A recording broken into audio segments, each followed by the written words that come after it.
Hello everyone, তোমাদের নতুন একটি রেসিপিতে সবাইকে স্বাগত। আমি এখানে কাতলা মাছ দিয়ে জিরে দিয়ে লাউ ডাঁটা দিয়ে একটি হালকা পাতলা ঝোল রান্না করব। এটি খুবই স্বাস্থ্যকর ও সুস্বাদু হয় খেতে। তো রেসিপিটি শুরু করা যাক। শেষ পর্যন্ত তোমরা পাশে থেকো, সাথে থেকো।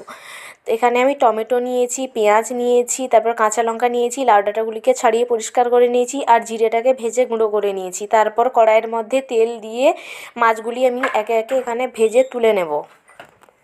মাছগুলি আমার এখানে ভাজা কমপ্লিট হয়ে গেছে। তারপরে সেই তেলের মধ্যে আমি দিয়ে দেবো পিস করে রাখা আলুগুলি। এগুলি আমি আগে থেকে নুন মাখিয়ে আগে থেকে রেখে দিয়েছিলাম। তারপরে এই মাছগুলিকে আর আলুগুলিকে আমি এখানে ভেজে তুলে নিয়েছি। তারপরে সেই তেলের মধ্যে এখানে আমি দিয়ে দেব গ্রেট করে রাখা পেঁয়াজগুলিকে কড়াইয়ের মধ্যে দিয়ে ভালো করে তেলে লাল লাল করে আমি ভেজে নেব। যতক্ষণ না ভালো করে লাল লাল করে ভাজা হচ্ছে ততক্ষণ আমি এখানে পেঁয়াজগুলিকে খুন্তির সাহায্যে নাড়াচাড়া করে ভাজতে থাকবো। এখানে পেঁয়াজগুলি লাল লাল করে আমার ভাজা হয়ে গেছে। তারপরে আমি দিয়ে দেবো কেটে রাখা টমেটো আর কেটে রাখা কাঁচা লঙ্কাগুলি।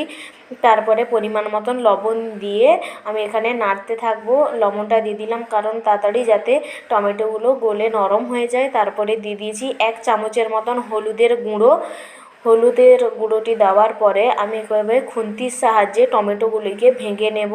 তারপরে আমি এখানে ছাড়িয়ে রাখা যে লাউ ডাঁটাগুলি ছিল সেগুলি আমি এখানে দিয়ে ভালো করে কষতে থাকবো কিছুক্ষণ। 5 থেকে 7 মিনিট কষার পরে ভালো করে কষা হয়ে গেলে তার মধ্যে আমি ভেজে রাখা আলুগুলি দিয়ে দেব। দিয়ে ভালো করে আবারও কিছুক্ষণ কষতে থাকবো। তারপরে আমি এখানে দিয়ে দেব পরিমাণ মতন জলটি দিয়ে ভালো করে নাড়াচাড়া করে দেব। দিয়ে কিছুক্ষণ পর জলটি এখানে গরম হয়ে গেলে সেখানে আমি ভেজে রাখা মাছগুলি একে একে ছেড়ে দেব।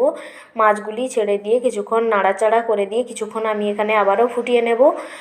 আর বন্ধুরা, তোমাদের যদি আমার ভিডিও ভালো লাগে লাইক কমেন্ট শেয়ার করে পাশে থেকো। তারপরে আমি দিয়ে দেবো এখানে কিছুটা পরিমাণ যে ভেজে রাখা জিরের গুঁড়োটি। তো রেসিপিটি কেমন হয়েছে জানাবে আর পাশে থেকে আওয়াজগুলো একটু ইগনোর করে দেবে। কেমন হয়েছে জানাবে। টাটা।